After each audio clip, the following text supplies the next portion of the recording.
Hi, this is Ned Siegfried from Siegfried and Jensen. As proud sponsors of BeliefCast, we hope you are inspired by Todd's weekly podcasts, which contain so many courageous stories of recovery and personal growth. Remember, it's not what happened in the past that matters, it's what happens in the future. We invite you all to work hard and be optimistic about your future. Enjoy today's podcast. Welcome back, everybody. This is Todd Sylvester with the Todd Inspires BeliefCast. Thank you for tuning in again. I love you guys. I appreciate your support more than you know.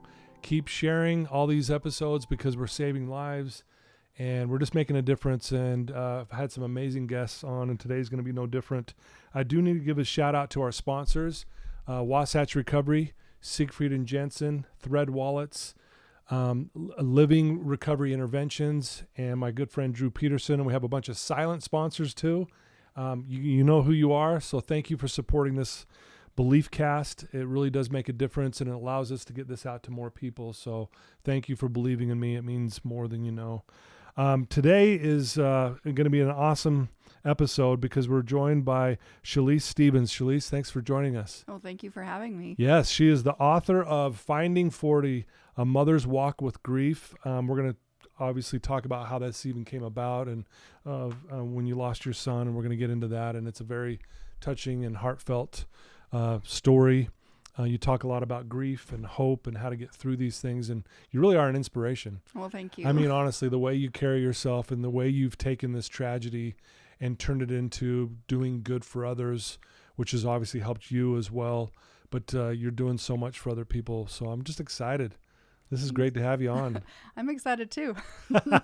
So why don't we start and just kind of tell us where you grew up and maybe a little bit about your childhood.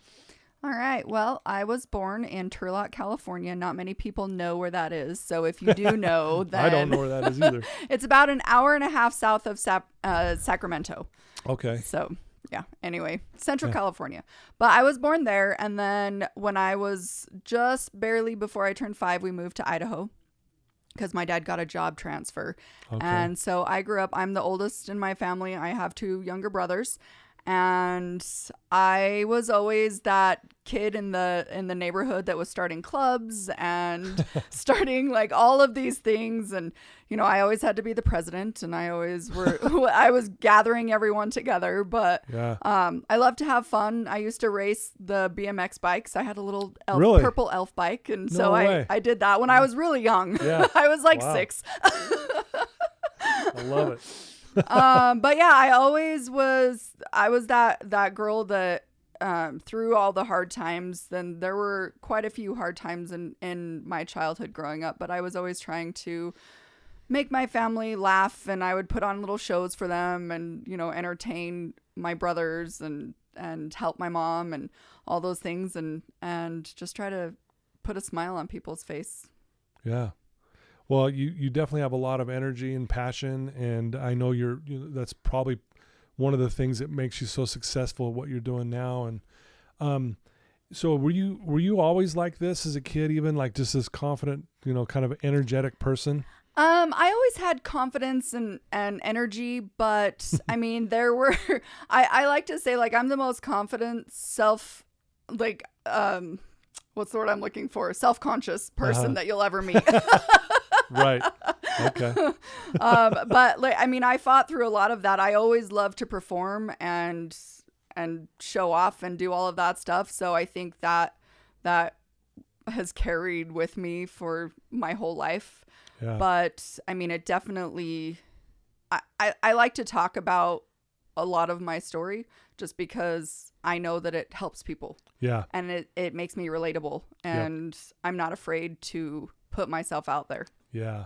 Well, that vulnerability that you show is really inspiring to me. And I know that's what people want to hear. That basically what I'm hearing you say is you own your story, you know, and you've been through a lot, and we're going to get into something really specific here.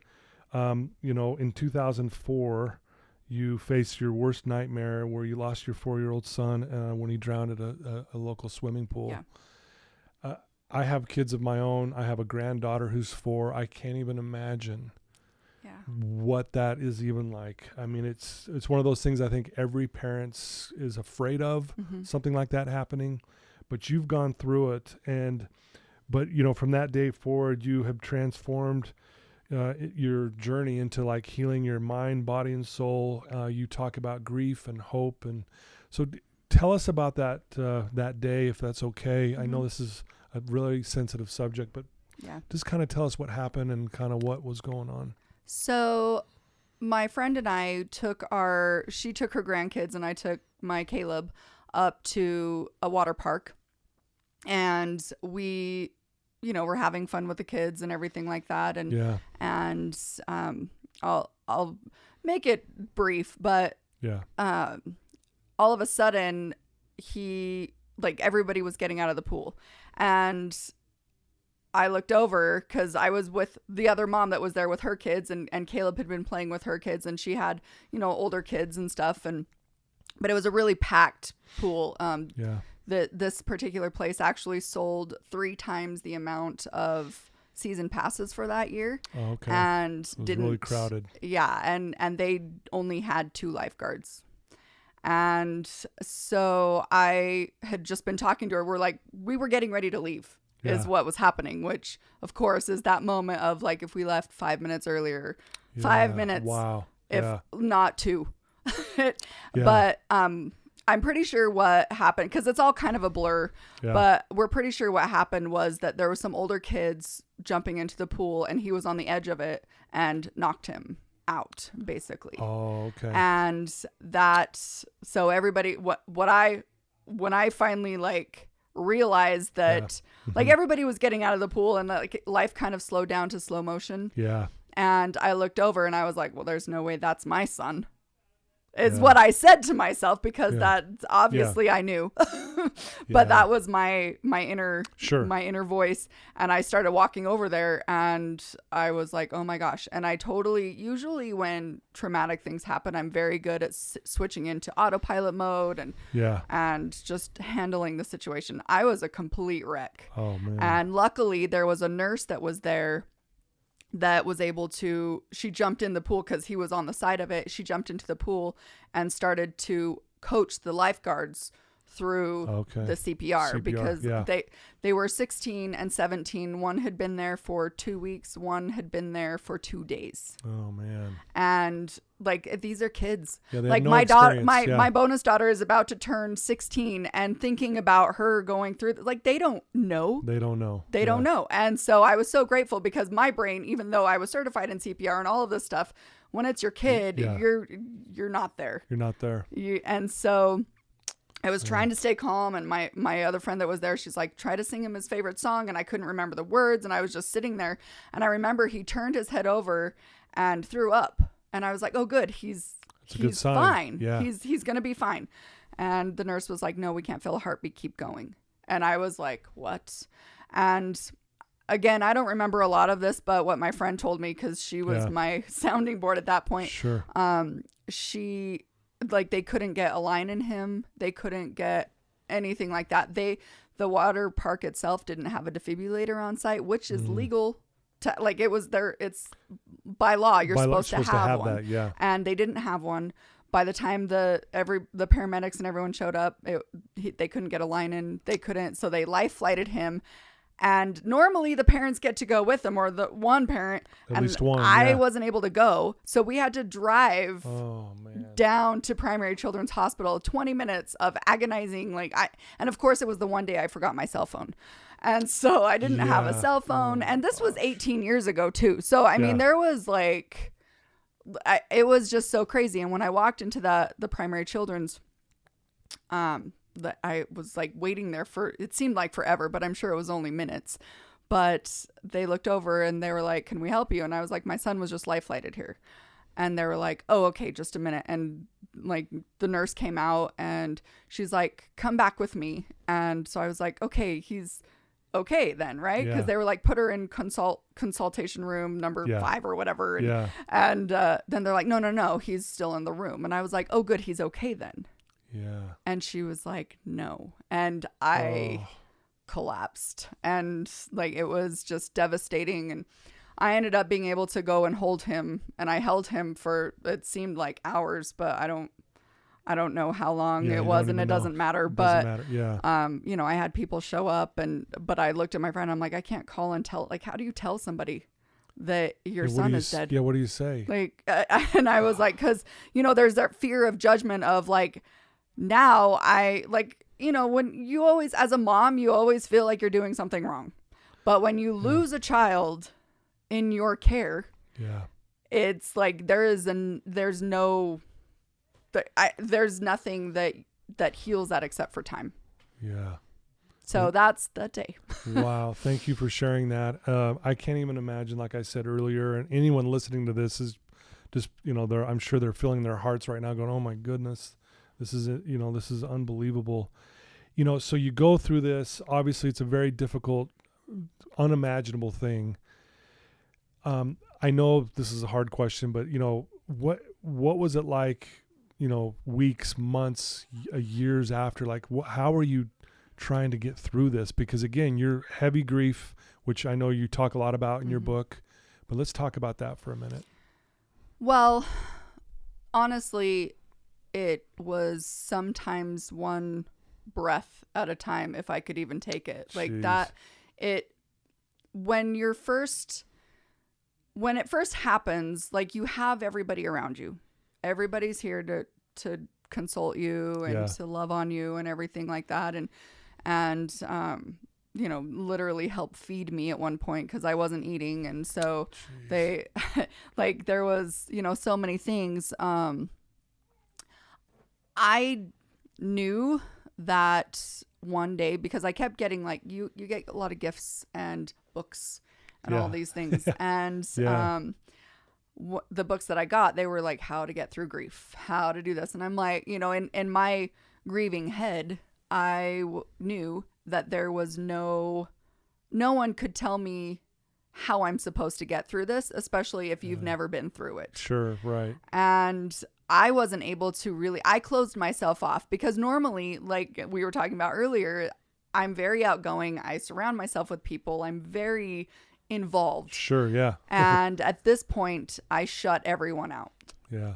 And the dark part that I talk about now, that I didn't talk about for years and years and years and years, is that I had a small group of people that I did a lot of drugs. Okay. And a lot of drinking. Yeah. And because they would call me, a friend of mine, he would call me on Thursday night, and from Thursday to Monday morning, I could disappear.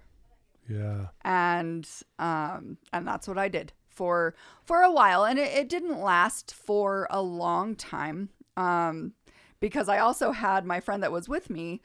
I lived with her. I lived in her basement with my son. Yeah. And so she would call me home and get me to do things and guilt trip me into doing okay, we got to paint your room. Like, you know, you got to come home and paint it. I'm going to do this myself, but I'd really like it if you were there. Yeah. And she was definitely my rock. And the people that I was with, they knew my son too, and they loved him very much as well.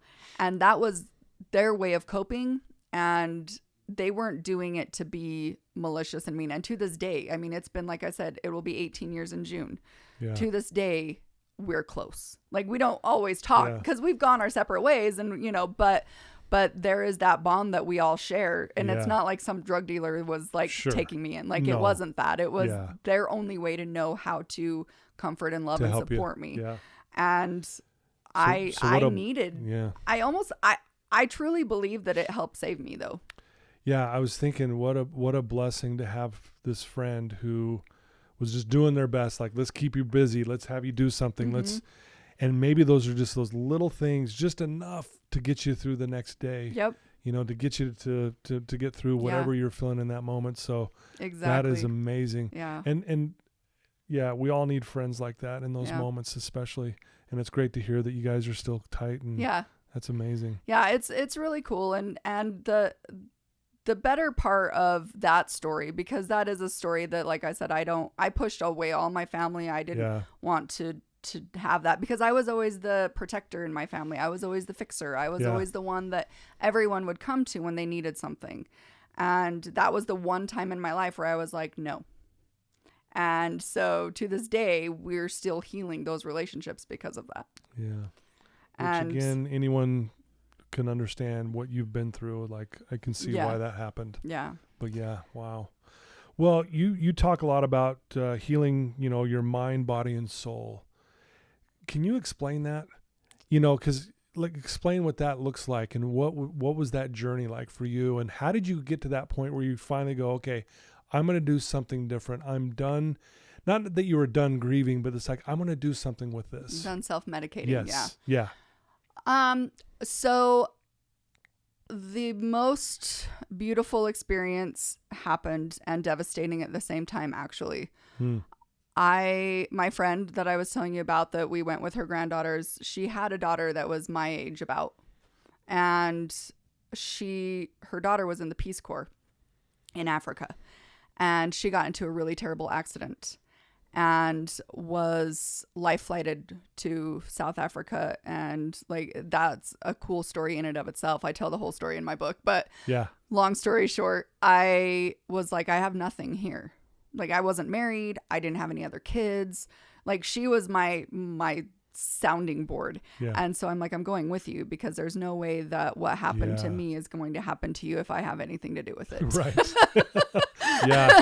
I like that. And so I flew out there with her and spent 11 weeks in Africa, basically healing this girl. And I didn't know what I was doing, because I didn't really know what energy work was. I just did what felt natural, and we would go, and I knew, I did CNA work and things like that, so I knew physical therapy, and we would make sure she was moving, because she was paralyzed, and she's not anymore. Because we were there working her every day, and I would read to her and I would sing to her, and in the ICU unit there, everybody's kind of in the same room, and it made an impact on some of the other people. One of the wives, actually, of her husband, who had a brain injury, that was in a coma, said every time I came in, his heart rate would start going, and he knew, and he was ready for me to read my story or sing my song or whatever. Wow. That's amazing. And I also there started writing more. I started writing my kids' books that I also write. Yes.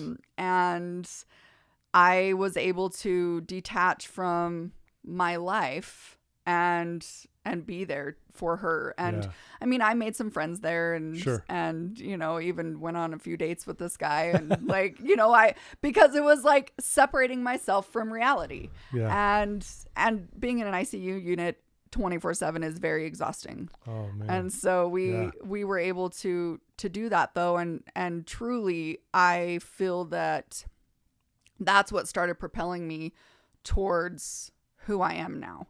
Was that part. And all of my story is my story, and it's made a difference, and it's made me, again, relatable to other people who are going through that. But the fact that I was able to go so quickly through it, and and then when I came home, I mean there were ups and downs too for that, but it showed me what I was capable of doing 3 months later, after my son died. And to be able to do something like that was okay, this is, I guess, what I'm meant to do. And I felt my son through the whole thing, and he was very close to me, and I'm like, okay, I hear you. This is where I'm supposed to be. I'm supposed to be healing, helping other people heal. So, I tell my clients all the time that I work with that life happens for us. Mm-hmm.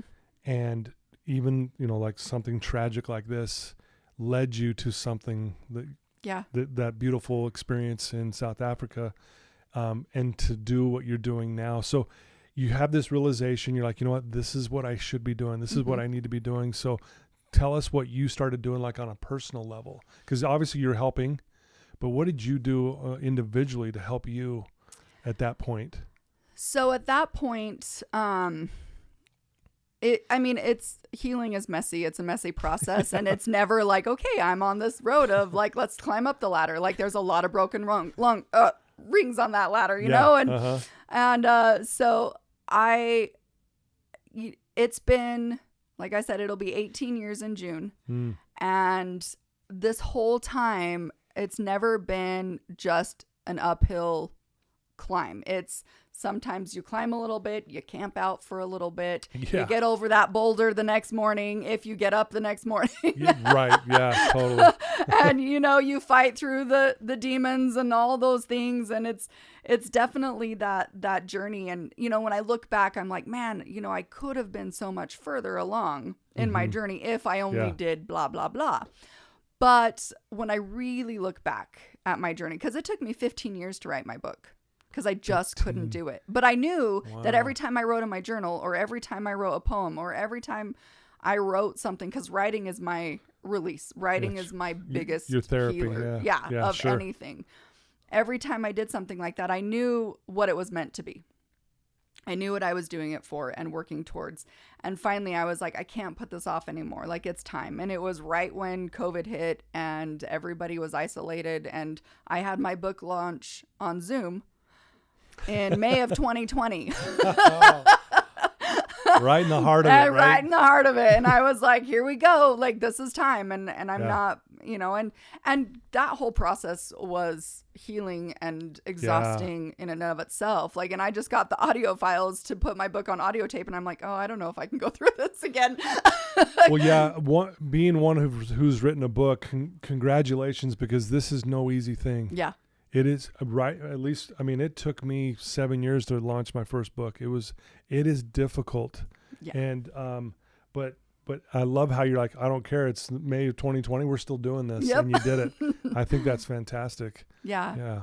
How's the reception been with your book? Oh, it's been fantastic. I mean, I knew it's a book for people that need it. Yeah. And it's not just for the loss of a child, even though that's my biggest audience. Yeah. But everybody who reads it, it's meant something, and it's relatable, and it's exactly what I meant it to be. Because like I said, the world doesn't need another book of how to go through the steps of grief, because that's not even, it's not a stepping process. Like, it's like, there's the stages, but it's not what they don't tell you is that it's not like, first you're going to feel this and then you're going to feel that. No, it's not. It's sometimes all of it in one. Yeah.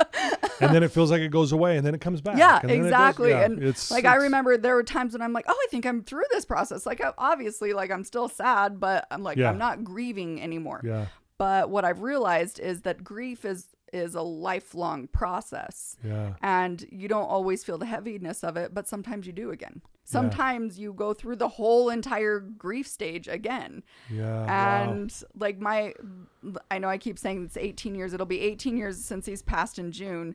And every year I do something for him, but I'm like, but it's been 18 years. And so now he's graduated angel school. And so we're going to have a whole graduation ceremony for him. Oh, wow. But, he would have been 22 this year, turning 23 in October. And at this point, I think that I'm kind of going through the phases that I would as a mom. And again, like, I have a lot of work done too. Like, I do a lot of healing work and energy work on myself too. Yeah, sure. And one of the sessions I had was, at this point he would be, it was when he would be 21. Yeah. And honestly, he wouldn't want his mom around all the time. And I'm like, that's true. And at first I was offended by that. I was like, no, I don't have to like do anything. And then I'm like, but that helps him age with me. Yeah. Okay. That makes it more of a mortal, like, okay, like, we can separate a little bit more. And the grief I felt for losing my little boy is now transitioned. Okay. And it's all about that growth in myself and with him and as an angel, because I couldn't do half the things that I do, on a spiritual level without him. Right. And he leads me to so many things. And honestly, it's one of the reasons why I think that I did lose him was not just because I had work to do, but because we had work to do. Yeah. And as a human, as mortal, you can't do that when you're a little kid growing up. Like, so he was meant for bigger things that he needed to do that he couldn't do in his human form. Wow. Very well said. I love that you said you do something for him every year. Mm-hmm. He's graduating angel school. I've never heard that before. I think that's fantastic though. Yeah. Is that just like part of that process also that you've kind of come up with to help you heal and continue to grow from this? Oh, I'm sure. Like I love celebrating. I absolutely love celebrating things. I can and tell. So I'm like, if there's a reason to celebrate, let's do it. Let's do it. Yeah. and so, but I love timelines. And I'm a big Mm-hmm. timeline person. And for me, it does help me go through the different phases, because it's healing me. Like he doesn't need to be healed. Right. Like there's it's all for me. It's like all for whether you. or not he even exists, like if you're spiritual or not, for me, he does, because I need that. Yeah. But for other people who don't believe that, like whatever they need to do to get through it is perfectly fine. But for me, and I've even said this, I'm like, even if it's not true, even if what I feel is just the memory of him, that still makes it real to me, because that's what I need to get through it, because otherwise I wouldn't be here. I can guarantee that. Yeah. Because during that time, like there were several times when I thought about suicide. There were several times that I thought, like, what's the point? Like it's too hard. Yeah. And some days are too hard. That was going to be my next question, is if you ever had those kind of thoughts, and obviously here we are talking about it. Mm-hmm. Oh yeah. And that's, I think one thing that the drugs did get me through was like, it's too hard, so I get to escape, but I'm going to escape in this way and not forever, because I need to find a way to honor my son. Okay. I like that, because I was wondering if you were concerned that you wouldn't be able to stop drinking or doing the drugs or whatever it was you were using. But I love what you said. You had to find a way to honor him, because doing drugs and blowing up your life isn't honoring him. No. Correct? Right. Yeah. Absolutely. Yeah. And I've always been a person that believes in fighting for what you have. Mm-hmm. I don't want to go too much into this part of my past or my childhood, but it was pretty rough. Okay. And there were times when I would look at my mom, and I would always be impressed on how she fought through the things that she dealt with. She was she was abused by my dad, and there were times that I was like, you should leave.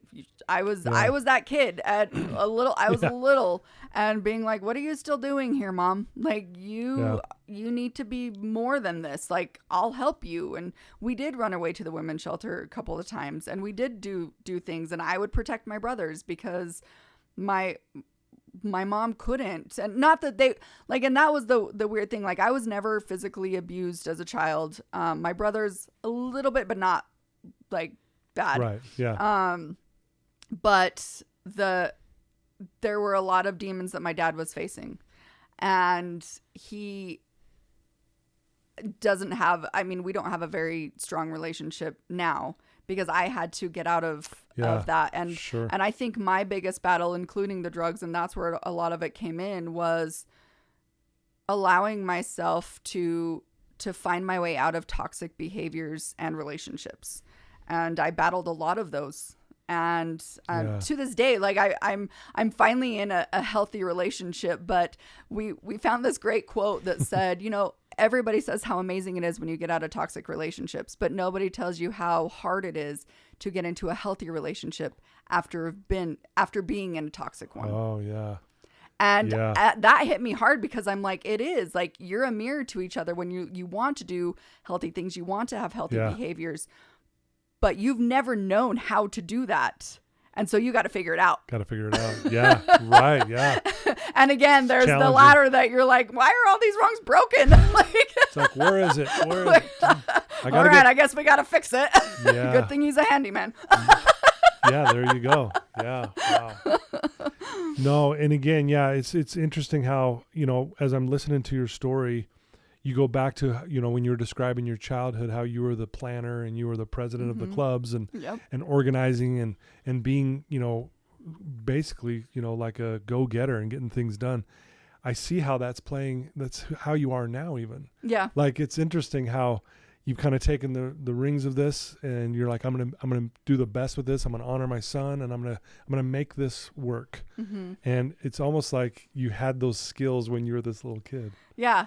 And that's, that's interesting that you say that, because everything that we do, you're always told you have everything that it takes to be what you're meant to be inside of you. Yep. And you really grow with this, but you have to learn, you have to nurture, you have to really figure out what those are and go back to those moments of like, how am I being successful, and what strengths do I have and what weaknesses do I have, and how can we grow our strengths and manage our weaknesses. Yeah. And that's one of the things that I feel like during my journey, even though I'm not where I want to be, whatever that means anymore now.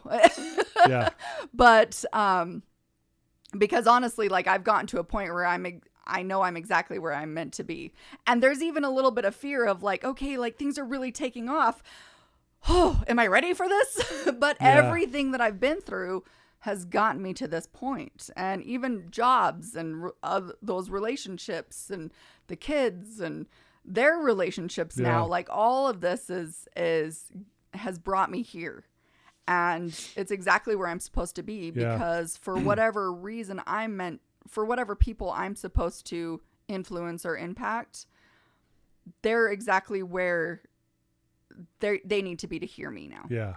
Right. And they can relate to the drugs. They can relate to the alcohol. They can relate to not being where they want to be, or having, a 6-figure income business and all of those things. And it's like, I'm 43 years old and I finally feel like I'm starting to really live my life. Yeah. I love it. Wow. Finding 40. Right? Finding 40. So I know this is a tough question because you've learned many lessons through this whole thing for the last 18 years of what you've been through, obviously, and even stuff that you went through as a child that you mentioned. What are some of the biggest lessons that stand out to you through this whole process now that here we are sitting here this many years later? What are some of the big lessons that just really stand out to you? That is always a hard question, because every time I answer it differently. Yeah, and I know there's a lot of lessons around you. Yeah, sure. But I truly believe that what I talked about with finding those strengths that you have and really allowing them to impact your life and to grow with them and to really nurture those, instead of focusing on your weaknesses or the things that you're doing wrong, or the things that you should have, would have, could have done better. Yeah, right. Because we all have those. And it's those moments of when you're shooting on yourself. Yeah. To take a step back and really find the gratitude in what you have and those strengths that you've been able to nurture, or those people that you've been able to impact. And that truly, when I'm in those places, and I still have dark moments. Sure. I still have dark, I battle with depression and anxiety and all those things too. And I know that when I'm in those places, that it's really hard sometimes to focus on those positive things. Yeah, right. And sometimes I have to tell myself, like, it's just okay. It's okay to be sad today. Yeah. Or it's okay to be a raging lunatic to your children because they're not listening to you. Yes. Yeah. Yeah. Because they know, kids and like animals and all those things, like, they know if you get mad at them for one thing, that you're still going to love them. Yeah. And they always come back. Yeah. And they always are like, oh, mom's so mad at me. But then at the end of the day, like, they're the ones that need your hugs and kisses goodnight. Exactly. And so I think what I've learned is that giving yourself those moments too, and being able to say, you know what, this is a weakness of mine and it's okay. Yeah. Wow. I love that. You mentioned gratitude, and I think a lot of people who are listening to this right now go, how can she find gratitude through all this? How can you do that? And so maybe answer that. Like, how did you find gratitude, and why is gratitude so important to you? Gratitude is everything to me. I even say in my book, and I've said to people before, I'm not grateful that I lost my son. Like that. Right. That is, but you know what's weird is that I can't even say that if I could take it all back, I would at this point, because for one, I can't, and I've become very good about like living in the now. Yeah. But but also if I did, what would I not have experienced today? And that makes me grateful for the tragedy. Again, not for losing my son. No, I know what but you mean. in the tragedy of my life and being able to work through so much. Yeah. And I know that I've impacted so many people just by being who I am. And again, not saying that because like I'm something special. I'm not. Well, we all are. We all are something special. Yep. But we all also, if I were to not share my story, so many people wouldn't be able to share theirs. Yeah. Or to have any hope that one day maybe they could feel a little bit better about life. Yeah. Or hang on just one more day. And so gratitude is everything to me, because it's even in my darkest moments, there's always something to smile about. Yeah. And that's also probably what helps to have hope through this as well, right? Yeah. I mean, they kind of go hand in hand, I would imagine. Is that fair to say? Yeah, absolutely. Yeah. Yep. Having hope is the key to so many things. Just, there's always, the sun is always going to come up. Sometimes when the sun comes up, it's cloudy and it doesn't feel like it's like the rays of sunshine are coming in, but that's not supposed to be every day for your life either. If you were always sifting through life, just happy and whatever, like it's fine. Yeah. Well, we all know what FINE stands for. So. Yes, we do. And if you don't, you can look it up. Yeah, exactly. But when, even in nature, things are messy, things are dark sometimes. Yeah. Things are stormy. Yeah. And that's why with my nonprofit that I have now, it's called Rainy Days Foundation, because we all have those dark moments, those rainy days that we just need to get through. Yeah. But having that hope that the sun will eventually come out, or a rainbow or something. Yeah. Well, that was going to be the next question. So you're right on. So let's talk about your foundation. Tell us why you created it and what's the purpose of it. So with my foundation, I actually created it about, it was 2015. Okay. So, wow, time flies. Yeah, I know. Here we are. When I first started, I always knew that I needed to do something in his name. When I first started it, I thought it was going to be helping moms through loss and grief. Yeah. Because that is a huge part.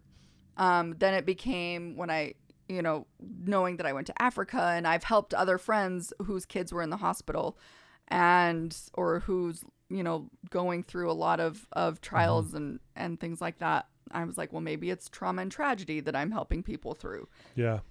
And then almost, it'll be 4 years, I think, this month, is when I met my first heart kid. And he was the same age as my youngest son is now. Okay. And he just got a little flu, and they took him in because it wasn't really going away. Something wasn't right. And mom's intuition was, she took him to the emergency room, and he ended up having to have a heart transplant. Wow. And I barely even knew this family. Like, it was just a fluke that I met them. Yeah. Like I said, I don't believe that there are any true accidents. Everything happens for a reason. For a reason, yeah. But as I was watching this kid's journey and kind of being a part of it on the sidelines, I was like, well, maybe trauma and tragedy, like that's a part of it. And then I realized, which is so, and not that I had forgotten this part, but it's something that I suppressed. It wasn't a part of me that healed yet. And it had been 13 years. And my son, when he died, was able to donate his heart valves. Everything else he couldn't. Okay. But he was able to donate his heart valves. And it saved another child. And I don't know who this child was. And at that time, I was 25 years old. Yeah. So getting this news and still in my depths of grief, I was like, okay, good for you. And I know this sounds horrible. Well, it's almost like you didn't want to hear that because you're still because I'm still hurting. grieving. Yeah, I'm like, why did he have to go? Yeah. Like, why was that? I was still in the depths of the why and the needing to, like, for sure. It was awful. And so then I kind of just, like, we got a little token thing, and I went and put it on his grave, and I was like, well, there you go, buddy. Like, you saved somebody. And then I didn't think about it again.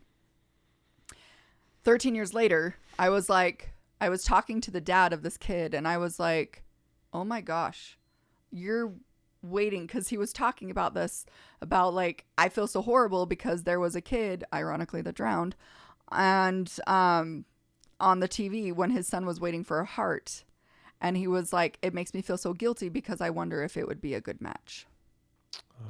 And I was like, and it hit me, and I was like, okay, this is something we're going to be healing from. But I told him, I said, but my healer side came out, and I was like, whoever you get this heart from, make sure to honor them every day.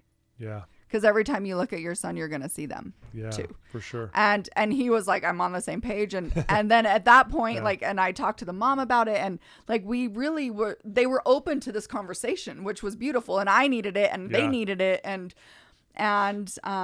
then I met another heart family and another heart family. And I was like, I think my whole mission now is to help heal these little hearts and help them with the transition too. Like, and even if it's just me being there, because I help bring in the fun and the sunshine and a little bit of normalcy in their life. Sure. And we've had superhero parties, and we've had like, we went to the Luminaria and got family pictures for them, and like things like that I am able to do, give them zoo passes so they can make those memories, because the memories to me are so important. Yeah. Right. And these moms though too, there's about 20 moms in my group, and they need, like, they're grieving too. Yeah. Because every mom who has a baby is thinking that they want their child to grow up normal, whatever that means. Yeah, right. And healthy and strong and all of those things. No mom has a baby thinking that they're going to have to deal with this for the rest of their life. Right. Even once they heal from it, there's still repercussions. There's still medicine. There's still every time they get a cold, for sure, they wonder if they have to take them to the ER. Yeah. Like all of these things. And I'm like, this is where I belong. Like, this is my family. Yeah. And they help me as much as I help them. And it's so nice to have that, to feel included, to feel like once they go home from the hospital, because they have, again, all that support. But it's after, when they're home and they're alone, that they don't have that connection or that network as much as they did in the hospital or whatever. Like, sometimes people want to be that, but it's been really cool to be able to be that. And since my whole thing is giving hope and making memories and connection, that's what I'm doing for them. Yeah. And it's really powerful. And I even tried, I'm like, well, maybe I need to like not do this and do something else. Maybe I'm not there. And every one of the moms are like, no, you can't leave us now. I'm like, but they're like, no. Yeah, right.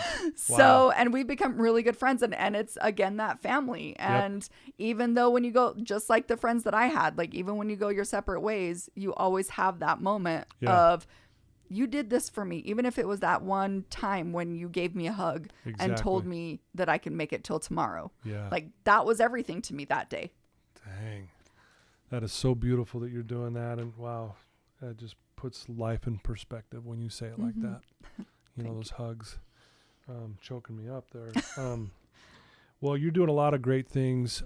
You've written this book. You want to make a difference. I know that you're obviously very passionate about that. What are some of your future plans? And then maybe if you could let our listeners know, how can they get your book, and how can they get a hold of you if they have a question for you, or if they want to know more about your foundation?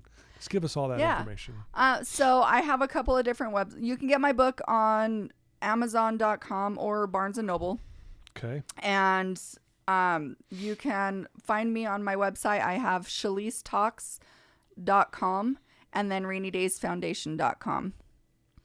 And you can contact me any of those ways. Chalese at rainydaysfoundation.org. You can send me an email, or I'm on Facebook. I'm all over social media.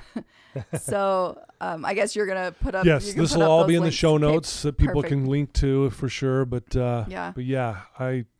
Yeah, and I'm always there. I'm always able to, even if you want to connect and talk and just get out your story. I love listening to people's stories because I know how much they impact other people, and they impact me. Like, there's never a time when I don't hear somebody's story and be like, wow, that really just changed something in the way, even if it's the way I view something or look at something, or I can tell the story to somebody else that's like, that needs to hear it. Yeah. And it's a beautiful thing. So I'm always willing to meet new people. I am really big on women's advocacy too, and empowering women and helping them heal, because a lot of the heart kids, they all have moms, and it's the mom group that we really focus on. And I love being a part of women empowerment, and it's really cool because I'm just starting the Women in Business chapter in the West Jordan Chamber.